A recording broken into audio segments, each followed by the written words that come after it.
this game tonight here with the Dodgers and the Diamondbacks, the way I approach baseball, and I always have, is I try to take out as much variance early in the season as possible. So you'll see me looking at a lot of first five bets. I want nothing to do with bullpens until we can get enough data on them at some point, usually right around the end of May, beginning of June. I think all of the value is usually with starting pitching, right? Because we know what we're going to get from starting pitchers. We don't know what we're going to get a lot of times with bullpens, and we know that pitchers are ahead of the game as far as hitters go this early on.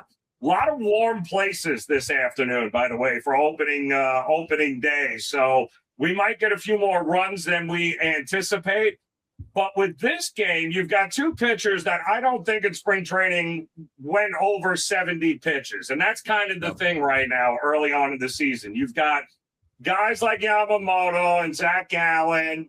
They're not throwing them out. They're not going 7 innings. And if they are going 7 innings, then they're probably throwing a no-hitter or a one-hitter. And, you know, they're 12 pitches an inning and they're out, that kind of thing there. We saw Max Fried go more than 5 innings yesterday simply because the Giants can't hit water if they fell out of a boat. But you kind of have that same situation here, it feels like, where, yeah, the Dodgers are the easy play, but not at this price. I tend to think that both pitchers are going to be interesting here.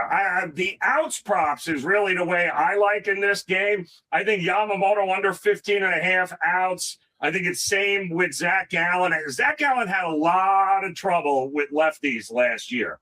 I don't know that he corrected that in the offseason, certainly not from what I saw in spring training. So we could get some runs here. I mean, the wind's only blowing out a little bit here out in L.A., but we know that lineup of the Dodgers more than capable of putting up some runs here.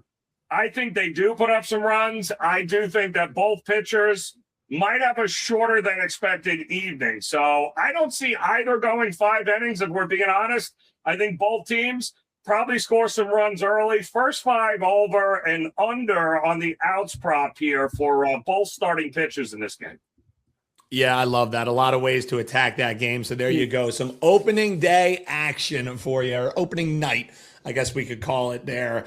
Joe, let's talk. What do you got locked and loaded? I know I alluded to when you first hopped on here. I mean, this is the Ranieri equinox. So I know clients of yours will be having all kinds of action. What do they find over at your page? Yeah, we're locked. I mean, we've been locked here since Monday, as a matter of fact, when the lines came out here. We've got a bunch of games in the Sweet 16. I got a 4% today in the Sweet 16. I got a 4% tomorrow in the Sweet 16. But I got a couple of other plays in these 4 games here tonight that I absolutely love that you can get over at wagertalk.com. It's been a hell of a March Madness, 14-6 right now in March Madness. So we're really starting to see really seeing it well here, especially with the NIT. Don't forget, we got another tournament coming up here. I don't even know if people realize. We don't think college basketball is coming to an end. We got another tournament about to start as well. So plenty of college basketball. And even though it's a short night in the NBA, we do have another NBA top play up and available because one of these games has got way too much value to pass up here on the card tonight. And we kick off Major League Baseball with our first top play of the season available over at my page on wagertalk.com.